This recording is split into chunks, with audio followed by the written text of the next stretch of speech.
네, 저는 2013년부터 세상의 모든 라면을 먹어보고 소개해보자는 꿈을 가지고 라면을 평론하고 라면의 매력을 알리고 있는 라면 평론가 지영준입니다.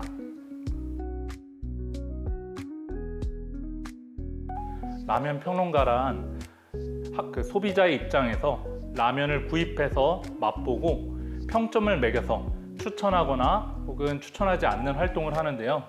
단순히 그런 라면 평론 활동뿐만 아니라 라면의 역사를 연구하고 라면에 대한 모든 것들을 취재하고 소개하는 일을 하고 있습니다. 방송 출연, 강연, 행사 진행, 자문, 그리고 책 집필까지 다양한 일을 하고 있습니다. 저는 원래 2023년 초까지는 초등학교 선생님이었어요. 제가 취미생활로 라면을 계속 소개하고 또 이제 라면과 관련된 활동을 했었는데, 근데 제가 아쉬웠던 거는 이런 어떤 걸 추천하고 소개하는 사람들이 너무 이제 광고나 협찬, 그러니까 이제 돈을 업체로부터 받아서 이 제품이 훌륭하지 않아도 훌륭하다고 막 소개하는 그런 일이 되게 많다는 걸 알게 됐어요. 그래서 그게 너무 속상했고, 제가 취직하고 나서 초등학교 교사로 활동하면서 학생들을 가르칠 때 늘 거짓말을 하면 안 된다, 좀 정직해야 된다 이런 얘기를 했는데, 제가 본 크리에이터들의 세상은 좀 그렇게 정직하지 못하다는 부분이 좀 아쉬웠고, 제가 한번 진짜 그 크리에이터 평론가로서 활동하면서 정직하게 활동해도 먹고 살 수 있다는 걸 보여주고, 저는 뭔가 업체로부터 돈을 받지 않아도 다양한 분야로 활동하면서 먹고 살 수 있다는 걸 세상에 보여주고 싶어서 교사를 그만두고 2023년부터 전업 라면 평론가로 활동하고 있습니다.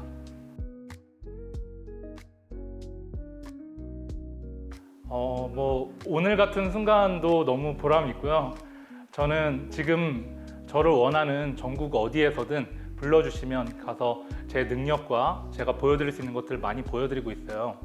제가 제일 보람을 느끼는 건 세상에 이런 활동을 하면서 살 수 있구나, 다양한 직업이 있구나 하는 걸 보여주고, 저게 과연 돈이 될까? 저걸로 먹고 살 수 있을까? 저렇게 고지식하면 굶어 죽을 것 같은데 잘 사는구나 라는 걸 세상에 보여줄 때 되게 좋고요. 원래 사실 전업 평론가로 나오고 나서 1년 반 동안은 생계 유지가 안 돼서 아르바이트를 하면서 계속 이 직업을 했었어요. 근데 작년 중순 말부터 제가 좀 이제 일이 잘 풀려서 현재는 지금 라면 평론가 일만으로 생계를 유지하고 있습니다.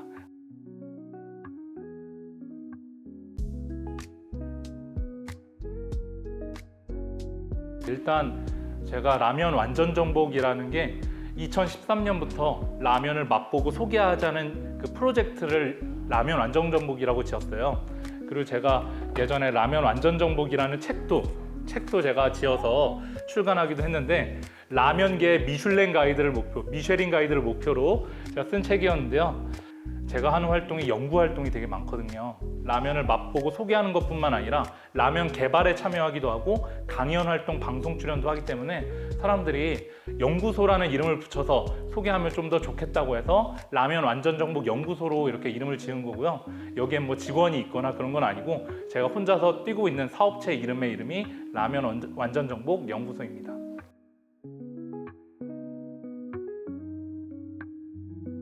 라면 평론가를 꿈꾸는 학생은 저는 못 보긴 했는데요. 평론가를 꿈꾸는 학생도 많지는 않았고, 다만 작가를 꿈꾸는 학생들은 있더라고요.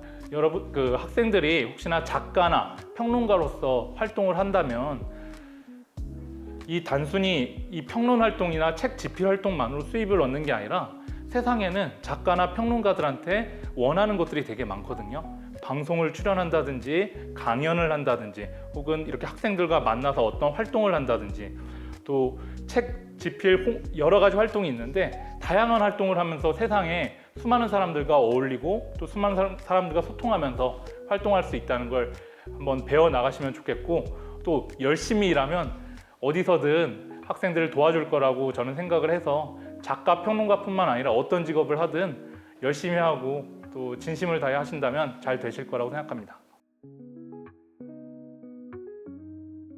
우리나라 최초의 라면은 1963년에 도입이 됐는데요. 사실 우리나라 사람들이 1960년대 초에는 너무 가난해서 이제 어느 정도로 가난했냐면 미군 부대에서 버려지는 음식물 쓰레기로 죽을 끓여 먹을 정도였다고 해요. 그걸 보고 너무 충격을 받았던 한 사업가가 일본으로부터 기술을 도입해서 만든 게 바로 우리나라 최초의 라면 삼양라면입니다. 한국 최초의 삼양라면은요, 지금 학생들 아마 보이실 텐데 일본의 라면하고 거의 똑같죠. 우리나라의 그 많은 산업 그리고 라면도 그렇고 처음엔 일본의 도움을 받아서 일본을 좀 카피해서 이제 시작됐던 게 많아요. 근데 우리나라는 그렇게 시작했던 라면이 처음부터 인기가 있었던 건 아니고요. 처음엔 인기가 별로 없었는데 70년대 초 60년대 말까지도 계속 배고팠어요. 식량이 부족했고. 그러니까 국가에서 쌀이 아니라 밀가루를 먹자는 운동을 하게 됐는데 그 과정에서 이 라면이 주목을 받아서 큰 인기를 끌게 됩니다. 이 라면은 우리나라가 60년대 초에 일본에 가서 기술 도입을 해달라고 했을 때 거절했던 세계 최초의 라면을 만들었던 기업, 그리고 지금도 일본 1위고요 세계 2위 기업인데 그 기업에서 한국의 불닭볶음면을 카피해서 이렇게 라면을 만들었어요. 이것뿐만 아니라 수많은 라면들을 한글을 넣어서 한국 라면처럼 팔고 있고요. 또 요거는 인도네시아 1위 기업, 세계 3위 기업이 우리나라 걸그룹 뉴진스를 이용해서 광고를 하고 지금 우리나라의 라면은 전 세계에서 최고, 거의 뭐 라면 하면 한국 라면이라고 보셔도 될 것 같습니다. 근데 한국 라면은 사실 이렇게 행복한 환경에서 시작된 게 아니라 우리 할아버지, 할머니들이 먹을 게 없어서 어떻게 보면 미군 부대에서 버려진 쓰레기로 죽을 먹어야 됐던 그런 어려운 상황 속에서 생겼다는 걸 보여드리고 싶고, 저는 이러한 그 라면 관련한 것들을 연구하고 역사를 보존하고 방송 그리고 강연 그리고 자문 활동을 통해서 사람들한테 알려드리는 일을 하고 있습니다. 실제로 이제 학생들 나중에 제가 보여드릴 수 있는데 이건 이미지지만 저는 실제 그 당시에 옛날 라면 봉지들을 다 이렇게 보존을 해서 이걸 연구를 하고 기업들과 나누고 있어요. 옛날 식품 이런 봉지들 안에도요 엄청난 역사가 있는데 이런 식품 봉지들은 컴퓨터나 뭐 이런 인터넷에 남아있지가 않아요. 저는 이런 걸 발굴하고 혹은 기증받거나 구입을 해서 모으고 연구를 하는데요. 제품의 멸공통일 뭐 이런 것도 써져 있기도 하고 라면 가격이 100원, 뭐 50원, 뭐 10원짜리도 심지어 있었고요.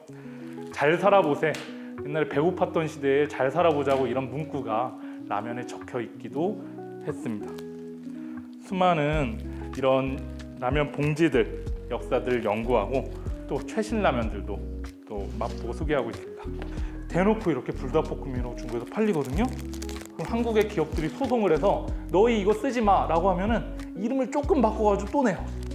뭐 두리안 불닭볶음면, 뭐 크랜베리 불닭볶음면, 뭐 이런 우리나라 까르보니까 까보르라고 하기도 하고 무침 비빔국수 이렇게도 되고요. 다 보면 불닭볶음면 비슷하죠.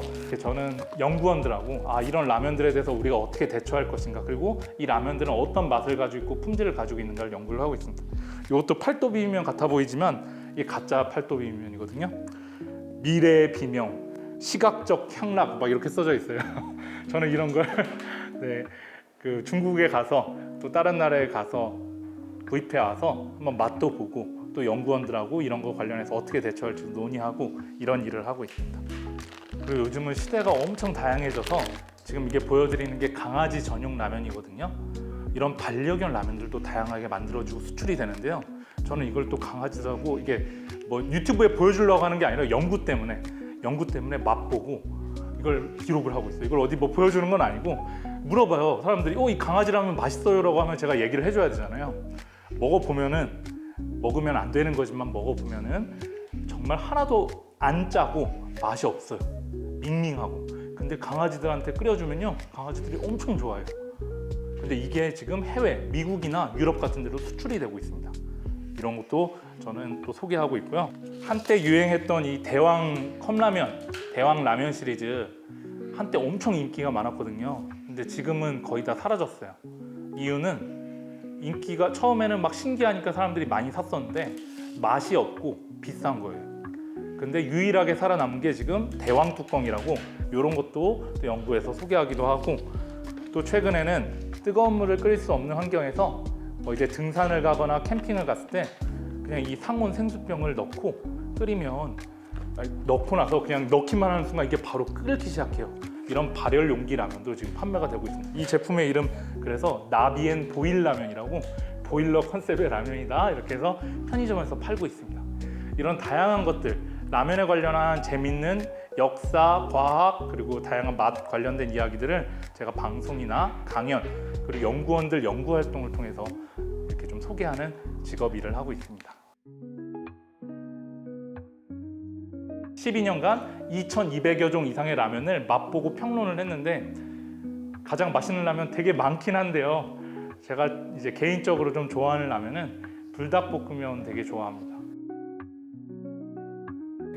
저는 원래 2023년도 전까지는 충청남도에서 초등학교 교사를 했었고, 인천에 온 지는 제가 이제 2년 정도밖에 안 됐어요. 그래서 지금 다누리에서 학생들을 만나게 돼서 매우 영광이고, 앞으로 인천 지역에서 그리고 남동구에서 학생들을 만날 수 있는 기회가 많다면 앞으로 재밌는 라면 이야기 많이 들려드리고 학생들에게 좋은 시간 들려드릴 수 있도록 노력하겠습니다. 앞으로도 사회에 좋은 역할을 할 수 있는 사람 될 수 있도록 최선 다하겠습니다. 감사합니다. 감사합니다.